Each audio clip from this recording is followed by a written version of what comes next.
It was just an accident, right, Emma? David's voice was tense as he gripped my hand too tightly in the emergency room. I stared at him, the pain in my ribs, making it hard to breathe. The concerned faces of the ER staff contrasted sharply with my husband's forced smile and his mother's carefully crafted worried expression. My name is Emma, and 12 hours ago, my mother-in-law pushed me down our hardwood stairs. Now I was lying in a hospital bed with 3 broken ribs, a sprained wrist, and a collection of bruises that made me look like an abstract painting. Tell them you tripped. Dear Patricia, my mother-in-law chimed in sweetly. You've always been a bit clumsy. Her perfectly manicured hands clutched her designer handbag, her wedding rings catching the fluorescent light as she gestured dismissively. I closed my eyes, remembering the moment with crystal clarity. I've been carrying a basket of laundry upstairs when Patricia appeared at the top. She'd shown up unannounced again using the key David had given her without consulting me. Our argument about her constant intrusions had escalated quickly. This is my son's house, she had sneered, stepping closer. You're just the replacement wife. The first one knew her place. Before I could respond, I felt her hands against my shoulders. The push wasn't subtle or accidental. It was deliberate, forceful, and accompanied by a small, satisfied smile that haunted me even now. Mrs. Walker, the young ER nurse, interrupted my thoughts. I need to examine your injuries privately. Hospital policy. She gave David and Patricia a pointed look. I'm her husband, David protested. And my mother need to wait outside. The nurse, whose name tag read, Kelly, finished firmly. Now, please. Once they left, Kelly's professional demeanor softened. Emma, I need you to be honest with me. These injuries are consistent with a fall, but the pattern suggests you were pushed. Did someone push you? I hesitated.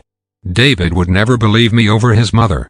Patricia had spent the last 3 years systematically undermining me, and my husband remained blind to it all. I have proof, I whispered. Kelly leaned closer. What kind of proof? Security cameras. I installed them 2 months ago after my jewelry started disappearing. I pulled out my phone with my good hand, wincing at the movement. I haven't checked the footage yet, but the stairs are covered. Kelly's eyes widened. May I? She asked, gesturing to my phone. I nodded, pulling up the security app. The footage was clear. Patricia's face twisted with malice, her hands extending, the deliberate push. My fall was brutal to watch, but what happened next was worse. Patricia stood at the top of the stairs, watching me lie motionless at the bottom before calmly working down, stepping over my body, and making herself a cup of tea in my kitchen. She had waited 15 minutes before calling David, and only then did she call for an ambulance. Oh my God, Kelly whispered. She looked at me, her professional composure cracking. Emma, I need to make a call. This is attempted murder. My husband won't believe it, I said softly. He never does. He won't have a choice this time, Kelly replied, her jaw set. I'm calling the police. This isn't just domestic abuse. She waited before getting you help. She wanted you to be hurt badly. As Kelly stepped out to make her call, I heard Patricia's voice in the hallway. David, darling, maybe we should look into putting Emma in therapy. These accusations about me, her paranoid behavior with those cameras, it's not healthy. I know, Mom. David's response made my heart sink. Once she's better, we'll get her the help she needs. I closed my eyes, tears sliding down my cheeks. 3 years of gaslighting, of having my things moved or broken with David telling me I must have misplaced them. Of Patricia's snake comments and David's dismissals. But this time was different. This time I had proof. Kelly returned with 2 police officers. Through the small window in my hospital room door, I saw Patricia's perfectly composed face crumble as they approached. David looked confused, then angry as one officer took out a notebook. Mrs. Walker, Kelly said, holding my phone. Would you like to press charges? I took a deep breath, ignoring the pain in my ribs. Yes, I said firmly. Yes, I would. Patricia's indignant screech echoed through the hallway as the officers began questioning her. This is ridiculous. David, tell them. Tell them your wife is unstable. But David wasn't looking at his mother. He was staring at my phone screen, watching the footage play out in horrible clarity.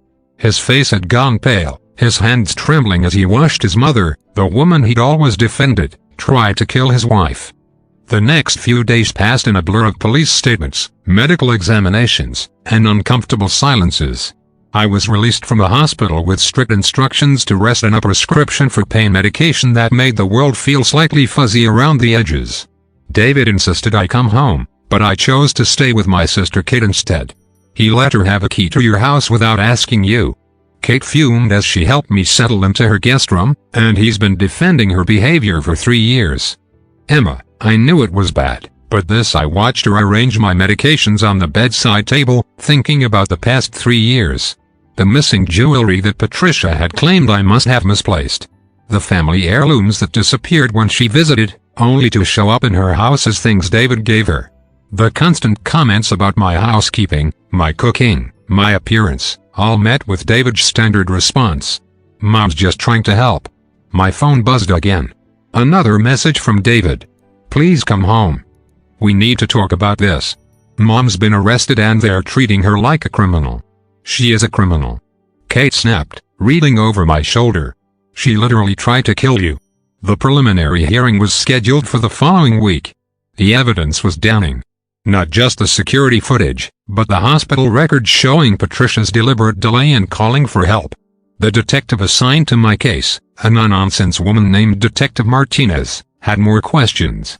Mrs. Walker, we found something interesting while executing the search warrant at your mother-in-law's house, she said, spreading photographs across the table. Do you recognize these items? My breath caught. They are neatly laid out, were all my missing possessions. My grandmother's sapphire necklace, my mother's pearl earrings, even my engagement ring for my first fiancé who had died in a car accident. Something I tearfully searched for months ago. She took them. I whispered all those times. She said I was careless, that I lost things. We also found this. Detective Martinez slid another photo across the table. It was Patricia's phone open to a text conversation with David from 3 months ago. Emma's becoming a problem. She's not good enough for you. Remember Karen? She knew her place. We need to do something about this one. Karen, David's first wife, who had mysteriously fallen down the same stairs 5 years ago. She had survived but moved away immediately after, divorcing David and refusing to speak to anyone about what happened. We've contacted Karen, Detective Martinez said quietly. She's willing to testify. The implications hit me like a physical blow. This wasn't just about me. Patricia had done this before. And David, had he known? Had he suspected? That evening, David showed up at Kate's house. He looked terrible. Unshaven, eyes red, clothes wrinkled. Emma, please, he said when I agreed to talk to him on the porch. You have to understand. Ma, she's not well. She needs help, not jail. If you drop the charges, did you know? I interrupted about Karen.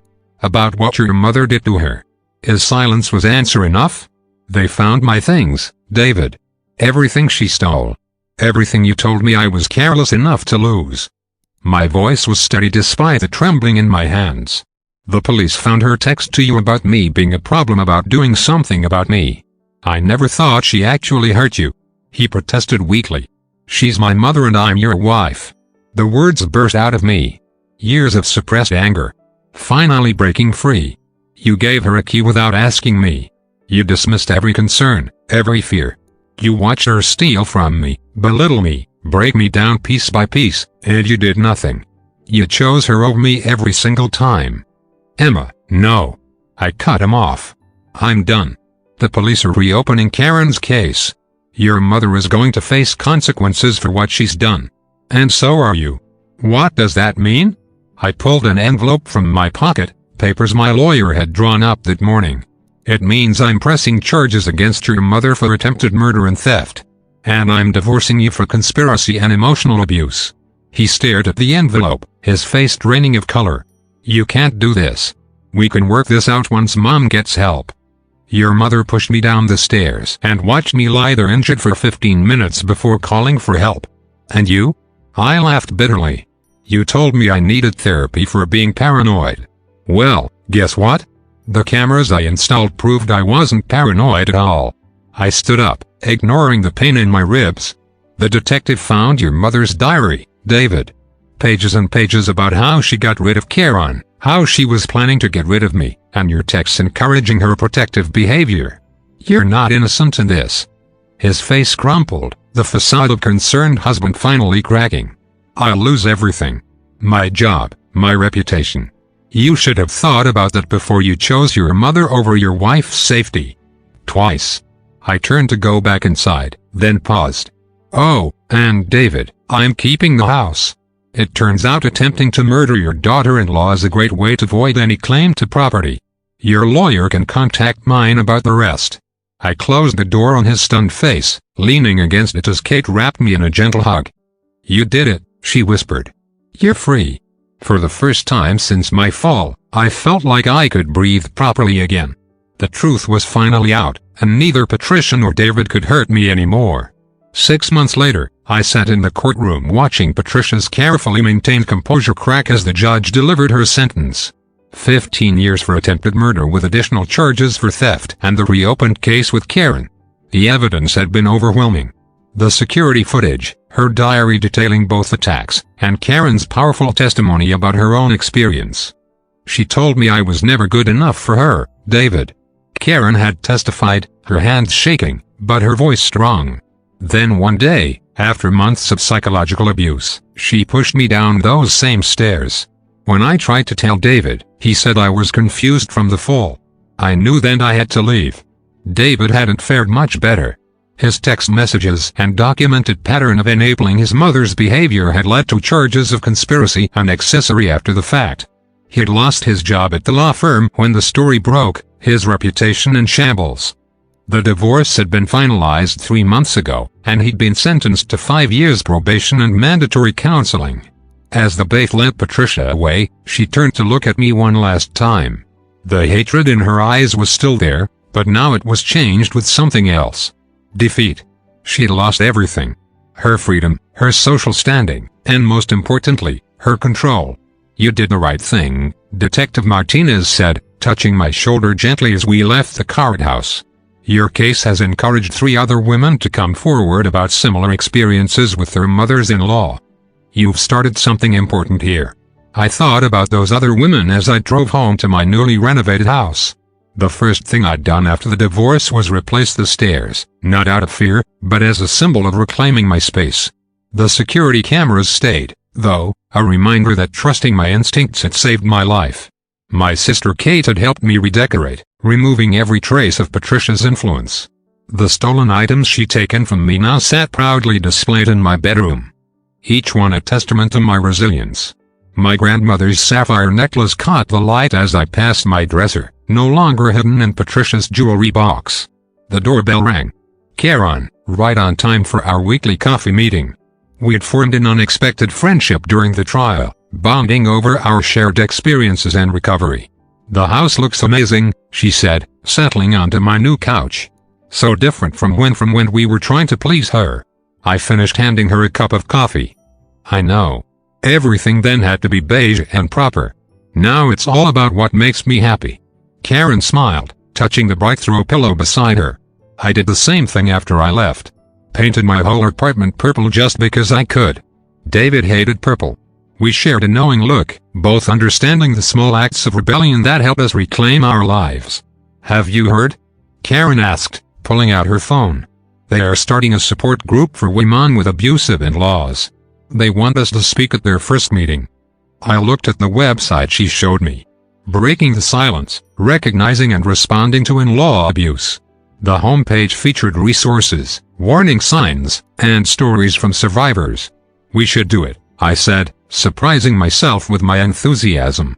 If I had known about other cases like ours, maybe I would have installed those cameras sooner. Speaking of cameras, Karen grinned. "That security company that supplied your system. They want to feature your story in their new domestic safety campaign. Apparently, their sales of indoor security cameras have tripled since your case made the news." I laughed, thinking about how Patricia had always hated technology. She would hate knowing she's become a cautionary tale. Later that evening after Karen left, I stood in my kitchen, decorated my way, organized my way, and felt a profound sense of peace. The local news had called my case a watershed moment in recognizing in-law abuse. But for me, it was simpler than that. I trusted my instincts, protected myself, and refused to be silenced. My phone buzzed with a text from Detective Martinez. Another case today, woman installed cameras after reading about you. Caught her tampering with her medication. She's safe now. Thought you'd want to know. I smiled, running my hand along my new countertop. Patricia had always criticized my choice of home decor. But now, every bright color and modern fixture felt like a victory. I learned that sometimes the happy ending isn't about forgiveness or reconciliation. Sometimes it's about breaking free, finding your voice, and helping others find theirs. The support group meeting was scheduled for next week. My story would be the first one shared, but not as a victim's tale. Instead, it would be a roadmap for other women. How to recognize the signs, how to protect yourself, and most importantly, how to reclaim your life. My security cameras blinked quietly in their corners, now less about protection and more about remembrance. They had given me back my power, my voice, and my future. In the end, Patricia's attempt to silence me had only made me louder, stronger, and more determined to ensure no other woman would suffer in silence as Karen and I had. As I got ready for bed at night, I caught my reflection in the mirror and saw something that had been missing during my years with David and Patricia. Peace. I was finally truly